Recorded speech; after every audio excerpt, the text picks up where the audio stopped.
I told you it was going to happen, and it did.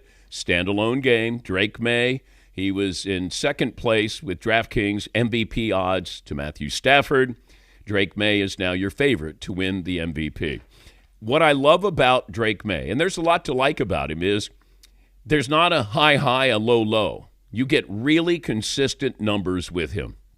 He has not had a passing game under 200 yards. He hasn't had a passing game over 300 yards.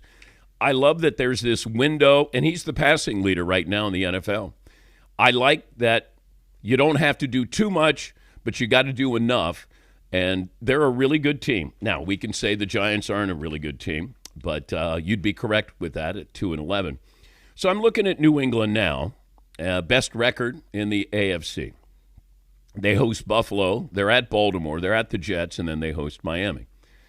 Let's say they go 2-2, maybe 3-1. Okay. Getting the home field advantage. They're not afraid of anybody coming to town. If Kansas City's not in the mix, Baltimore might not be in the mix. Are you worried about Denver coming in? The Colts, Jacksonville. So I would say right now, what New England has done, certainly Mike Vrabel, that he is the third coach to win 10-game winning streak since Jim Caldwell in 2009, Steve Mariucci in 1997.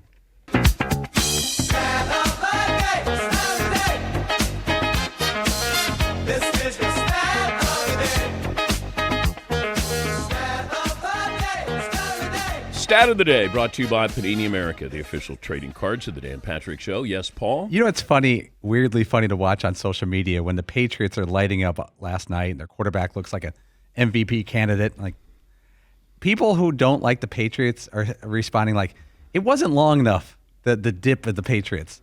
The post-Brady, post-Belichick dip, it wasn't long enough. They had 2 bad years, 4-13, 4-13.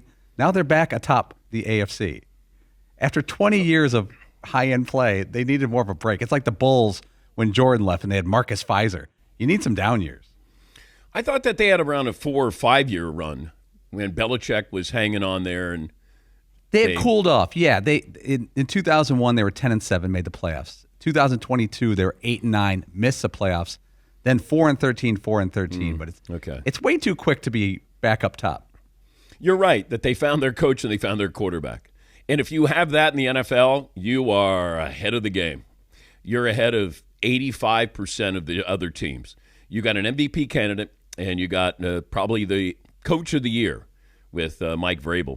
And you look at, every time I see Mike Vrabel, I go, now why didn't Tennessee want to keep him? Tell me, or did he want to stay? And, ownership, new ownership, and they didn't want, but Mike Vrabel, I've said this before, he can coach whatever sport. He can coach whatever team I got. Doesn't matter. Yes, Dylan. How long do you think until we start hating Drake Maye and Mike Vrabel? 2.5 years of sustained success? I think you got to win first. Yeah. I think you got to win. We don't hate teams that don't win titles. If they rip off a couple Super Bowls in the next few years, then you're allowed to hate them. Yeah.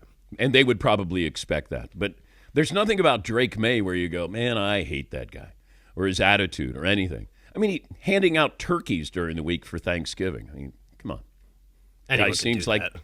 next, and then go out and play like he did against the Giants. By the way, Jackson Dart, please. Tough guys don't last. Not at that position in the NFL. Get out of bounds. And I'm going to talk to Steve Young about this because he learned to get out of bounds. But, these defensive players, they want you to stay in bounds. They want to hit you. And all of a sudden, you got a chance to pop him, and he's not going to get out of bounds. You get whatever you deserve. If he didn't get up, I'd say, that's your fault, dude. Here is Jackson Dart, and it starts with the reporter's question. It sounds like a broken record, Jackson, just asking you about the hits and taking them and protecting yourself and things like that. Is there anything you would have done different on that one? No. Look, I understand the question, but this is football. I'm gonna get hit if I'm in the pocket or outside the pocket. Like I feel like I've played this way my whole entire life. This shouldn't be like any shocker to anybody if you've followed along with my career. And we're not playing soccer out here. Like, you're gonna get hit, things happen. It's part of the game. Okay. The violence is part of the game. Your goal as a quarterback is to eliminate the opportunities for violence on your body. Getting sacked, just go down. Live to see another play. Get out of bounds. Here's Mike Vrabel on the hit on Jackson Dart. It's a weekly reminder to the quarterback, our quarterback. We show him every week. Like, I wouldn't get too cute over there by the sidelines. It happens every week. And so Christian's playing, through the whistle, and as long as the player's in bounds, he's going to try to hit him legally. And he did. And once again, you can just get out of bounds. You don't have to be a tough guy. Tough guy is playing every single week. A tough guy plays 17 games. That's what your goal should be. Not, hey, did you see me run over that defensive back? And I've seen way too many quarterbacks think they're tough enough to do this, and they're not. They're not built that way. These guys are ready to hit you. They know how to hit you, and they want to hurt you. If you're a quarterback, get out of bounds. Yes, Paulie? If you watch a hit by Christian Ellis, Jackson Dart is not going out of bounds. Like, he's not doing that, like, ease up, we're all agreeing that I'm turning towards the sidelines. He's still going forward. And Christian Ellis, you can't hit him in the pocket. You can't hit him low. You can't really hit him high. This is your opportunity to decleat someone, and these guys are going to take it. And Aikman said it was a legal play. Yes, and Aikman said that Jackson Dart has got to change his style. And that's coming from a guy who had multiple concussions and ended his career sooner than he probably wanted to. But I like Jackson Dart's energy. I like what he's given to the team. But I just want you to harness that and use it when you need to use that. Yes, Marvin. Yeah, and unfortunately now, when I watch Jackson Dart, I look at him the way we do Tua, where every time he gets, you start wincing when he starts running, like, slide, please, because now all we think of is the concussions more so than your quarterback play.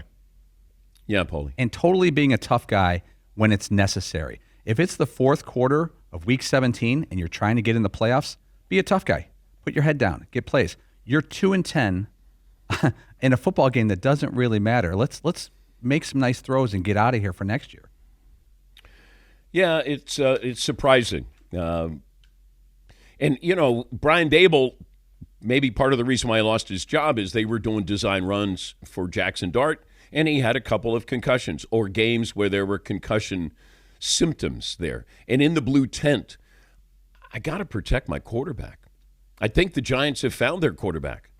I think he's really good, but he hasn't learned anything. And that's what scares me. Just like you said, hey, anybody who knows how I play. Now, his dad, played that way. Dad was a tough guy, defensive player. You're a quarterback. The ability to be available. That's the key. For these quarterbacks, look at the number of injuries at that position. And they're protecting the quarterback the best they can. That will give you an idea of just how violent the game is. But watching Jackson Dart, and I thought, is he going to try to do a Mahomes where he dances down the sideline, the defensive player can't hit him, and then all of a sudden he got popped, and I go, okay, if that doesn't get his attention, then nothing's going to get his attention. And as we heard from him after the game, it's not sinking in. Yes, Todd. And you think you're being selfless, but you're actually being selfish because there's so much invested in you, and they want this guy to be their quarterback for the future to try to get that extra yard or two. You got to kind of think ahead a little bit that this organization has got so much invested in you. It's not about getting an extra yard or two. It's not the end of the fourth quarter of a playoff game where you got to pick up that first down or the game's over or anything. I don't know if his teammates are going to go, did you see him get out of bounds? Come on. Nobody's going to say that. Just walk out of bounds. If you get one extra yard, I don't know if your team with 2 wins goes, now we're back. Like, you're just getting experience. That's all you're doing. It's getting information here to take into next year. Maybe you get a new head coach, but you do have some positives here. Scatterboo, Malik Neighbors, a couple of defensive players. okay, you might be able to be competitive. But how about you get ready for next season? Not I'm going to show these guys. Wow, you really showed the Patriots. Get out of bounds. Yeah, Paulie. I was watching the Manning cast for a little bit, and they were discussing the dart hit, and they showed a clip. You know, they always bag on Peyton Manning, and they showed Manning avoiding a sack where he just kind of laid down. But I don't know who said it. I don't know if it was Peyton or Eli. Peyton's first 10 years in the league, he didn't miss a start. And he goes, my job is to not get hit. We paid millions of dollars to offensive linemen to keep me from getting hit. I'm not going to volunteer to get hit.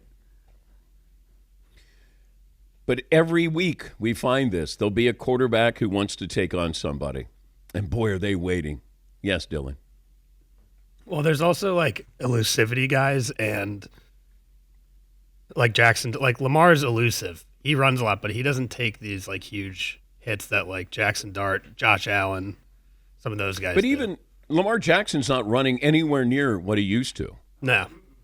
Like, it's far more strategic there. Now, Josh Allen is a unicorn, okay, because he's as big as the guys who are trying to hit him. And he's delivering a blow. But, you know, that's just different. You know, he's the second coming of Cam Newton when it comes to running the football. But these other quarterbacks, you think it's great for morale and you want to show your teammates you're tough. You'll show them that you're tough by playing every single game. That's really hard to do. Not many quarterbacks go wire to wire each season, play all 17 games, and then maybe you play in the playoffs. Yes, Marv? Yeah, and it's weird to say this, but he wants to be known as a football player. We want you to be known as a quarterback. Like, don't use those shoulder pads. And it's hard because I'm sure in the culture he grew up in, being raised by a football guy, he thinks of himself as a football player. No, the rest of you guys are quarterbacks. I'm here to play football, and that's not what the NFL – no. We want you to use the arms, not the shoulder pads, to throw the ball, not to try to run people over.